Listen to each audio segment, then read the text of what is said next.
churches can best serve the deaf community. First things first, we need to understand how many deaf people and deaf churches there are. So there's about 11.4 million deaf people in the United States, and for South Carolina, it's about 200,000 people, which is about 4% of the population, which isn't a huge amount, but there's only 9 deaf churches in South Carolina for the whole state. So that means that there's 1 deaf church per 21,000 deaf people. And obviously, all the people that are deaf are not going to be going to church. I'm going to say for this next part, because there's about 3,000 hearing churches for 5 million people.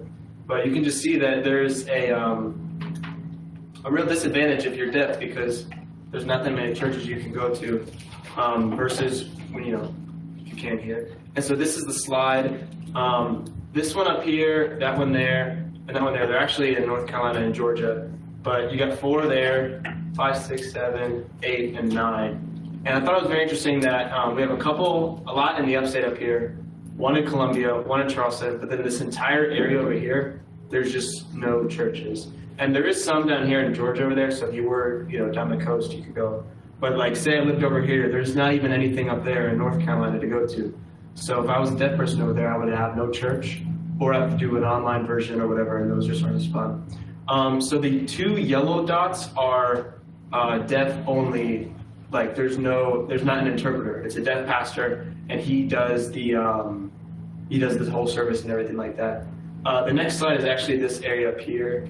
I just zoomed in because I thought it was interesting that this is where the bulk of people, at least that I know in South Carolina, live, up in Greenville. And there's 2 churches. There's one down here which does interpretations, and then there's one up here that is deaf only. But I thought it was very interesting that there's only 9 total for the entire state. Just for the 200,000 people that are here, they're deaf. I didn't really know where to put this slide, so I just kind of put it here. But this is a movie that came out last year. It's CODA, and it stands for Child of Deaf Adults. It's basically when you can hear, but your parents can't, which is my mom's situation. And so it actually won the Oscar for Best Motion Picture, Best Performance by an Actor in a Supporting Role, Adapted Screenplay, blah, blah, blah. A lot of awards. I don't want to list them all because there's too many.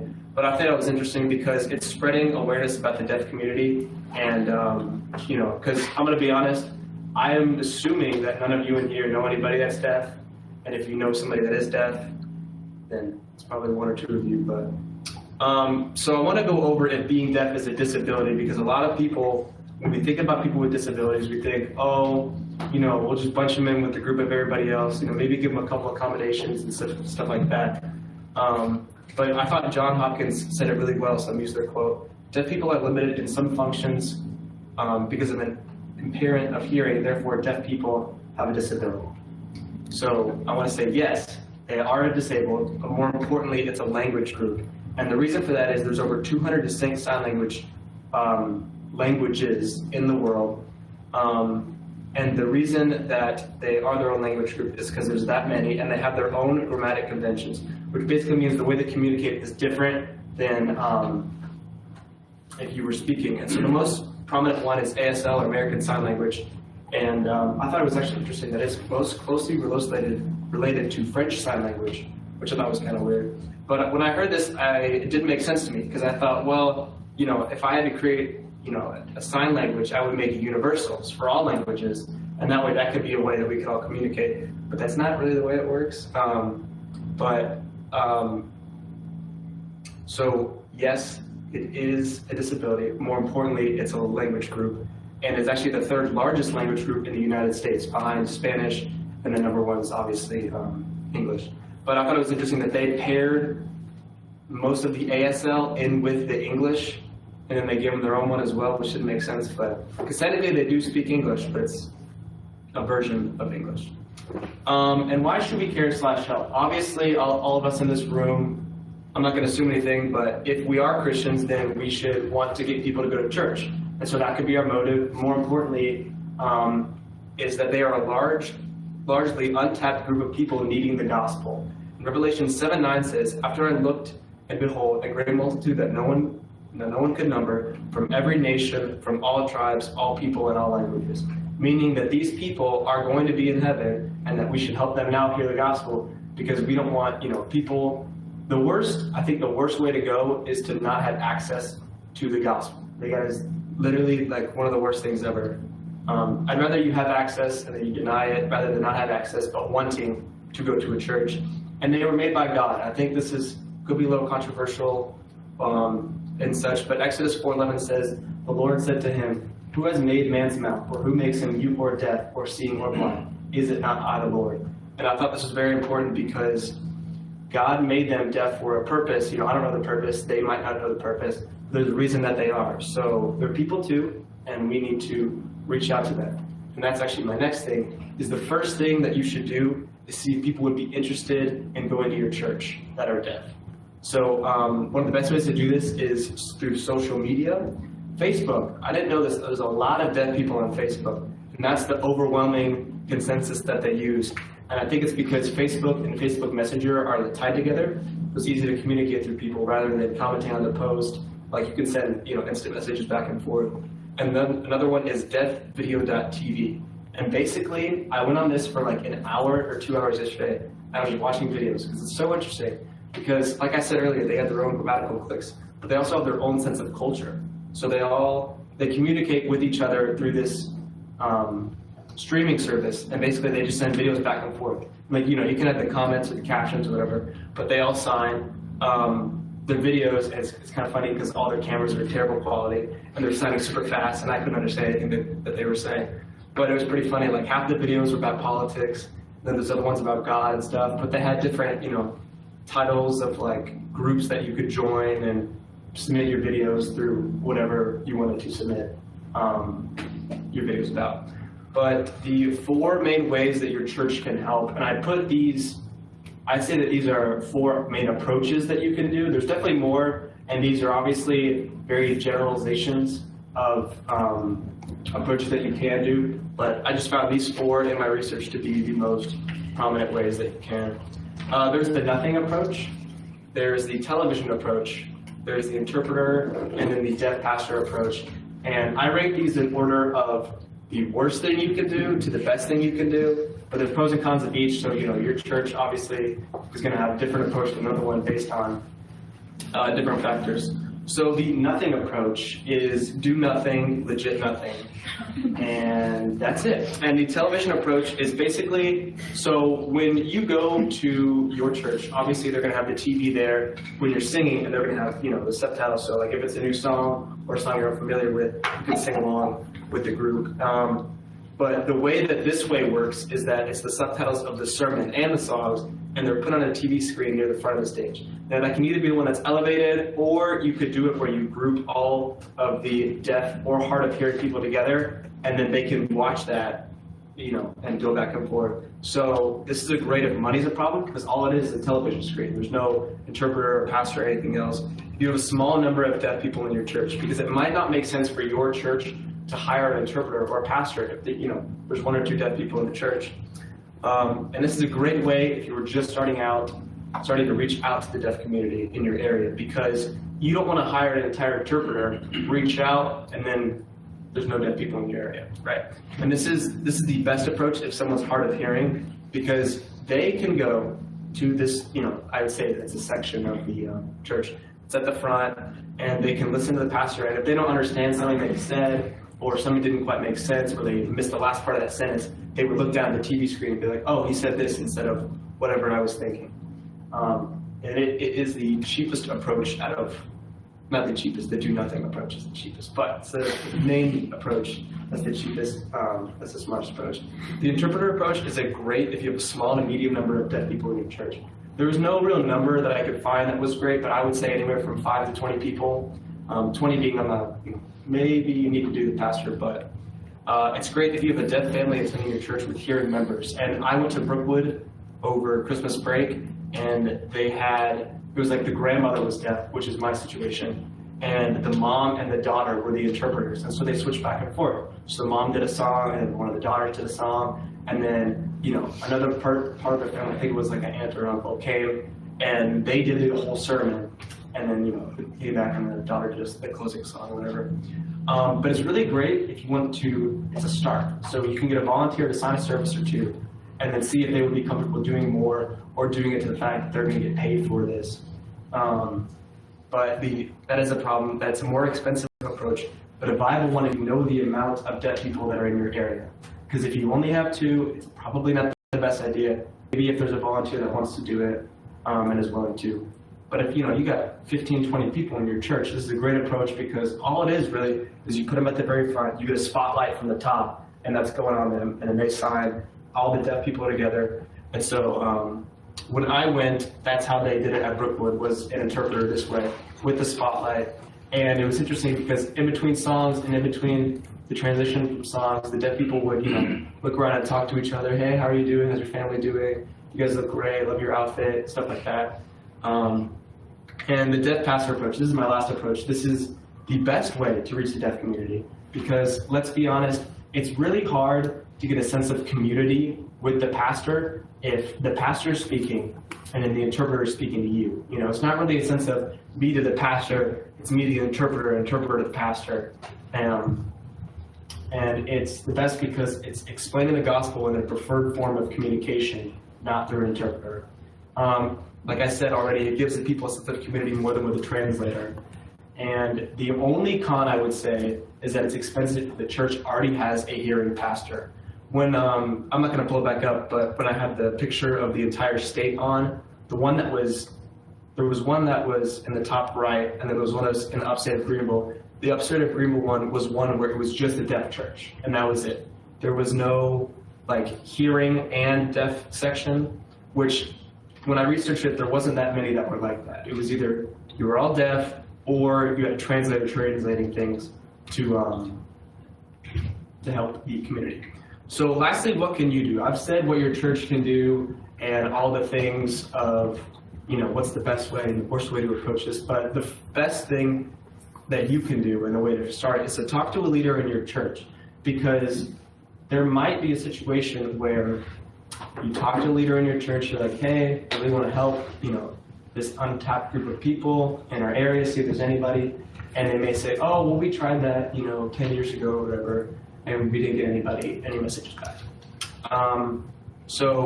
And they may say, oh yeah, you can reach out, we'll reach out, social media or whatever, and if you get a response back, either through social media or another way is to, send mail out. I know it's kind of old, send mail, but if you get the radius of your church and you send mail out saying, hey, we were wondering who would be interested in having a deaf service or having, deaf service after the main service or during the main service, who would be interested in doing that?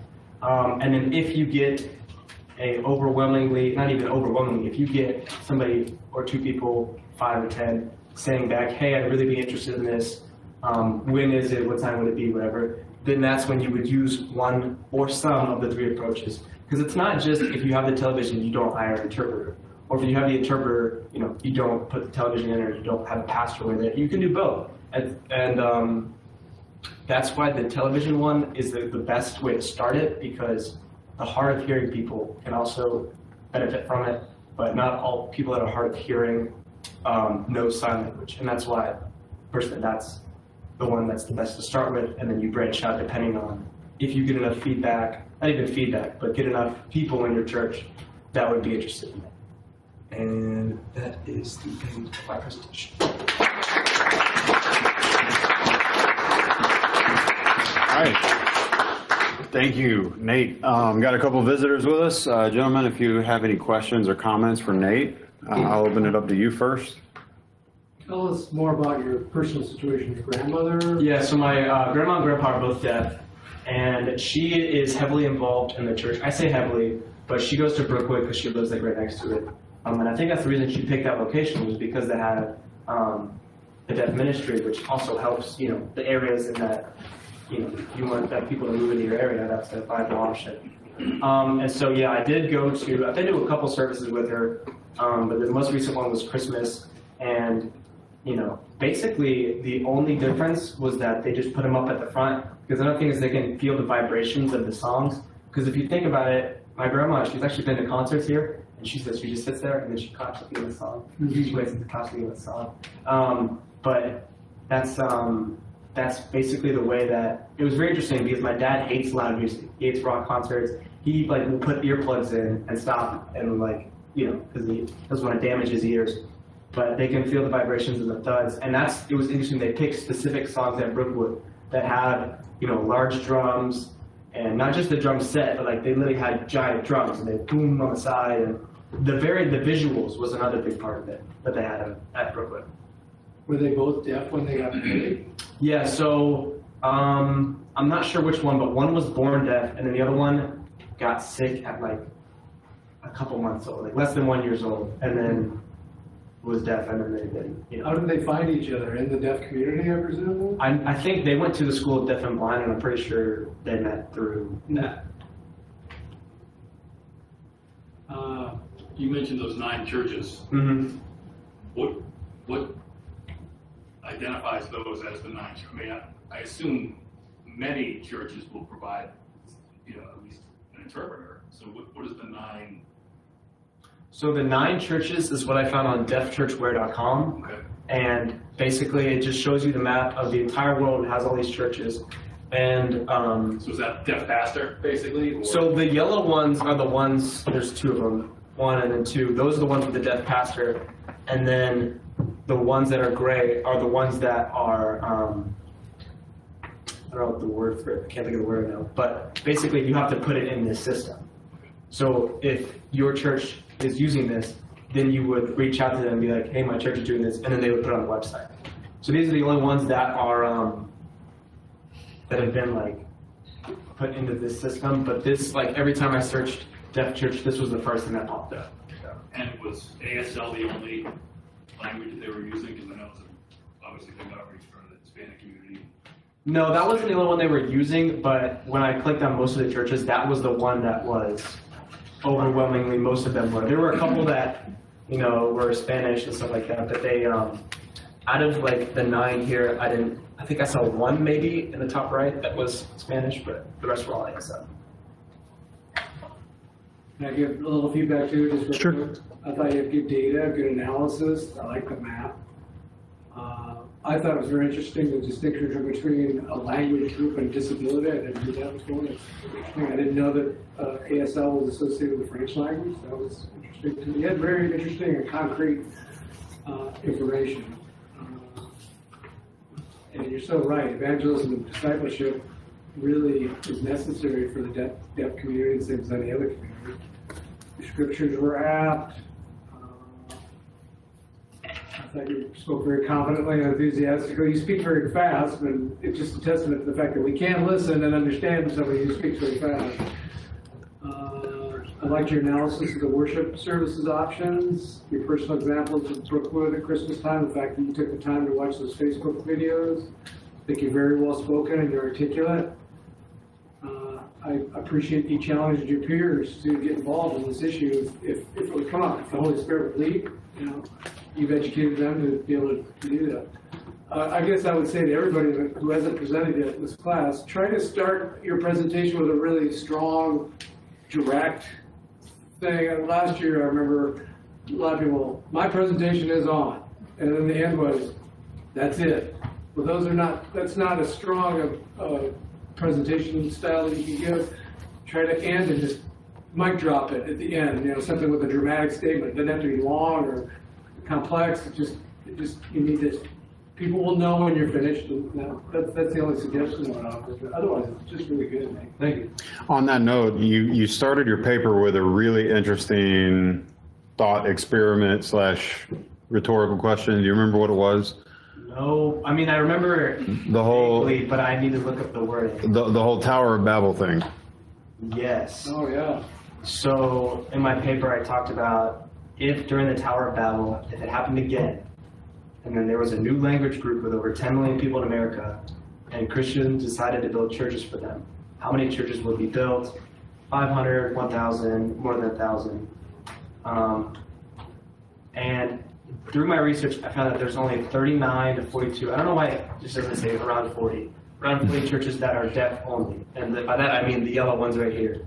And so not the ones with the interpreters, but the deaf only churches. There's only 40 of them for over 10 million people, which I thought was absurd. Throughout the United States. Throughout the United States. Yes. Now there's more in other countries, but I found out that either it's just because they haven't put them in that system or whatnot, but there's only like there's so many countries, especially in Europe, that just, there's no deaf churches at all.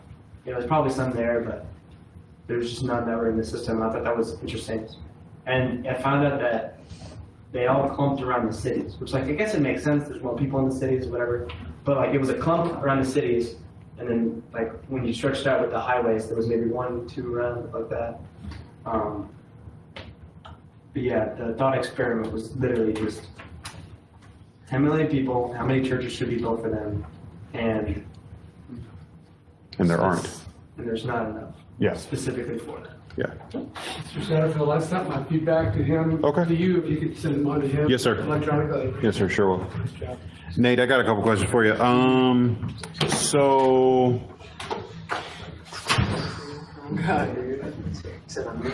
all right, so here's my question. I don't know, I have a little bit of experience with people of other language groups, Spanish. We had a Brazilian contingency, so there's a lot of Portuguese speaking folks in our church, or a lot, there were a handful. I know a lot of times whenever a church tries to minister to someone as a language group, which again, as Dr. Stouffer mentioned, I think that's one of the more interesting ideas about your whole project is, yes, these are people with a disability. There's something that they should be able to do, but they can't. However, because of that disability, it's also a language group, right? So treating them as a language group, I think is just a brilliant idea. Do people in that language group, however, what would be, and I know you can't speak for every individual, right? People have different preferences. But what are the pros and cons of having a completely separate congregation versus trying to integrate them as much into the congregation as possible? And the reason I'm saying that is because I know some congregations, they'll have a Spanish service meeting at the same time as an English service, or different times or whatever. But I also know that there are bilingual congregations where the pastor, you know, they'll basically alternate between English and Spanish depending on how many people are there, depending on who's preaching that day, and they'll have interpreters and so on, and it's just all like integrated in there. I guess, again, you can't really say what do deaf people want, because different deaf people are going to want different things. But what are the pros and cons maybe of the separate congregation versus integrated? So the pros of having a separated one would be, it would be more of a sense of community, but a smaller community in that. And then the con would be that, you know, you're not getting everyone involved in the same church. So the community would be smaller, but it probably would be more tight-knit, because it's like if you went to one of those services, and I only speak English, I don't speak Spanish very well. My grade testifies to that. But I wouldn't be able to have, I could have a basic conversation, but not an in-depth conversation with people that speak Spanish. So it would just kind of be like they were there for their church service and I was there for mine. And then the bilingual ones would be probably be the better.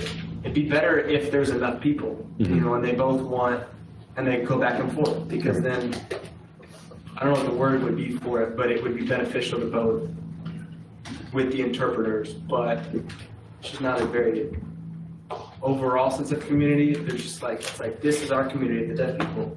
This is the hearing people. We're all members of the church. Right. And there's maybe a couple that can communicate back and forth, but not.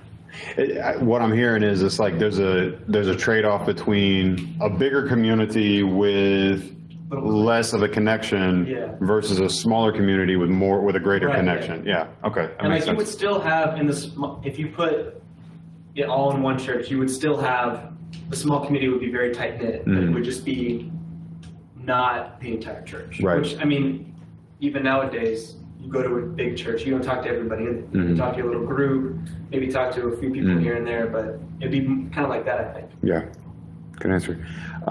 Next question. So, gosh, there's a thousand things. I think it's a really interesting topic. All right, so here's the real practical one. Since you have someone in your life deaf that you're very close to, and that you've had so much experience going to church with them and so on, a deaf person shows up at my church. How do I make them feel comfortable? How do I make them feel welcome? How do I, in that immediate interaction, Like, I just know with languages, it becomes really sensitive not to, and the American tendencies we all have to just kind of like shout at people. Well, in this case, that's literally not going to work, and so, like, that's just my biggest concern is like, a deaf person shows up in my church, they're with family or whatever. How do I reach out to them?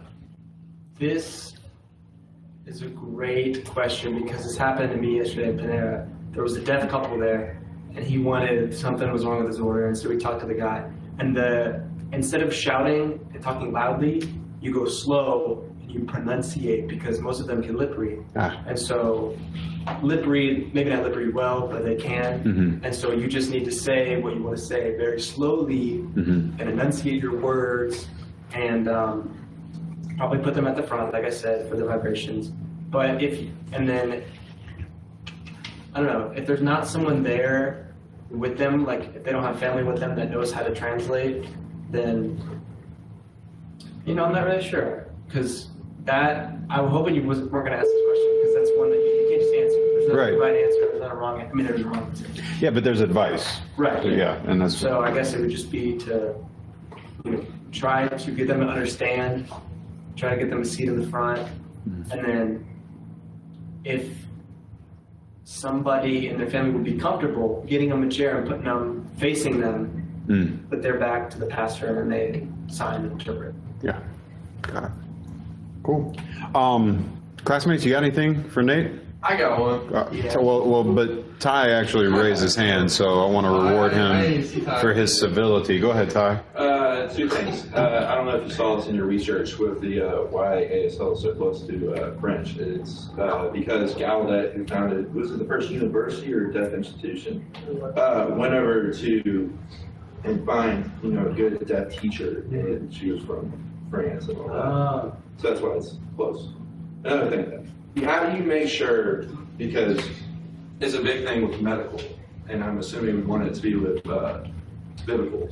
How would you make sure that you're not just getting anybody who's like me and it's like, oh, I know sign language, but if I try to talk to a deaf person, it's going to be really bad. How do you make sure that someone's interpreting actually what the message is and not miss? Because Ms. Robertson told us once that she was sitting there and the girl wasn't making any sense at all. And there's someone that volunteered. Yeah, there was something about that where it was like the president was speaking or somebody in Congress was speaking and they were just saying gibberish. Yeah. And it's one of those where it's just kind of like, you need to look at their criteria and look at if they're prepared enough and they know the language, and then you would probably have them sign a service, or, you would say, hey, can you sign this back? And they would sign it back to you. And then after that, it would just be trust, I guess. That's what I would say.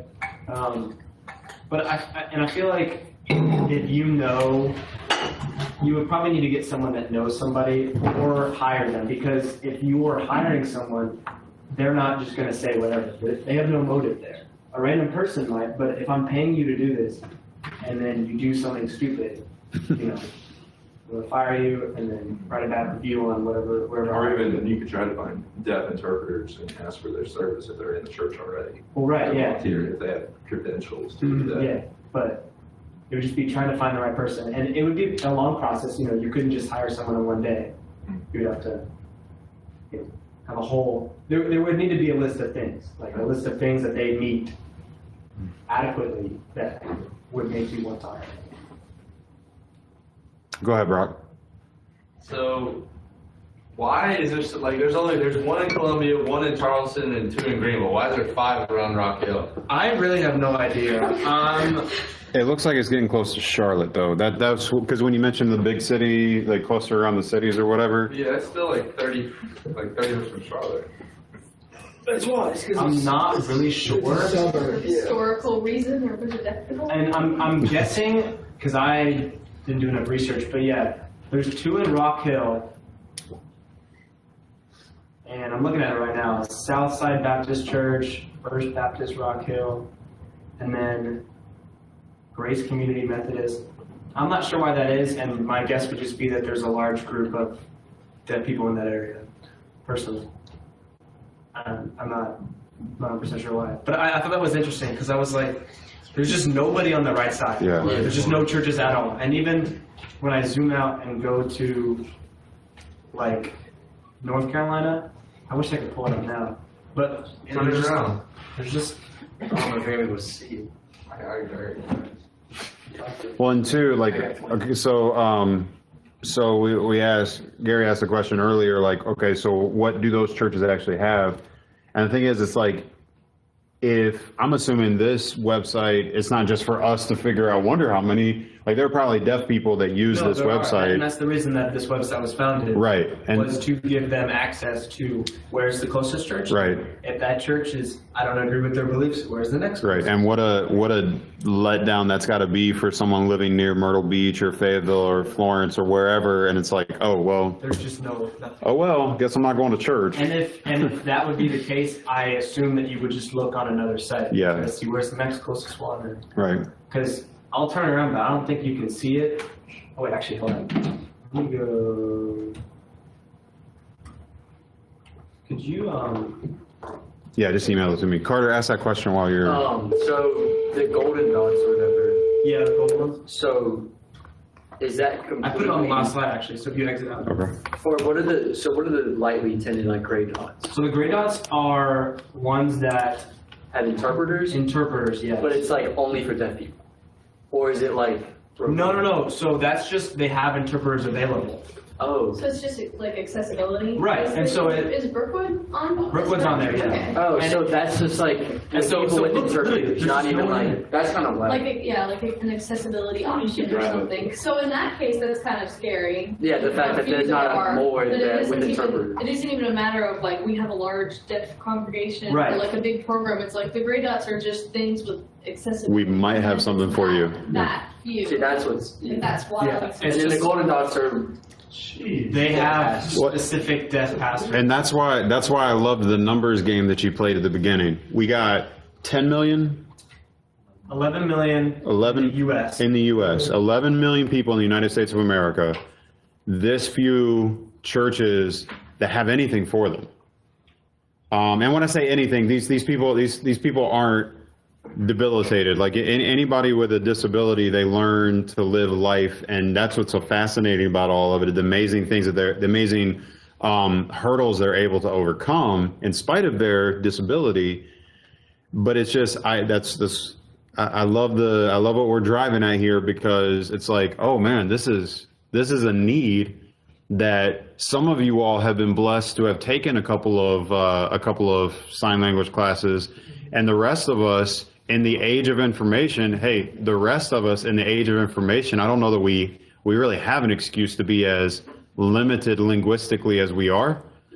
I think this goes to, again, I love the theme of looking at these folks as a language group, not as a group of disability, but someone who we can learn their language. And as Christians who are called to serve people, I think it's not beyond us to be able to be willing to do that.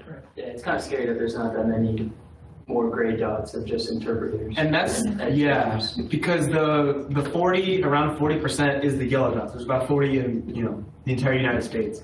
And that would make sense to me, because if there's not a huge community and, money is always a problem, but just that there's not any gray dots. And Did you look up how much money an interpreter makes? yeah, I did. I wrote it in my paper, but I forgot how much it was. Let me see if I can find it. But it was enough. It was more than somewhere around 20. Yeah, I think it's like 20. That's what McCart said. It's not medical. I don't know. Still, to take a day out of your. Well, and on that note, I love that you're driving towards, this is something that churches need to be willing to allocate funds towards. Let's find it in the funds to hire somebody that can minister to these people. That's what I'm saying. That's what But I don't want to let us off the hook. Hey, folks, I don't want to let us off the hook. I'm convinced that every single one of you have something. Hey, guys, hear me on this one. Sorry to interrupt. I really want you to get this. This is my Bible lesson for the day. I'm convinced that every single one of you have something that a church will never have to pay you for, but that you can offer the church as a service to that congregation. Some of y'all have had piano lessons. And there are thousands upon thousands of churches out there that need good musicians. Some of you all are good with kids. I know that's rare, but every church needs somebody to take care of kids, right? And this is just another one of those lists of things that some of y'all have experience with sign language, that there is an obvious, blatant need for somebody to fill that void. Just gonna float that out there. Brock, do you have another question?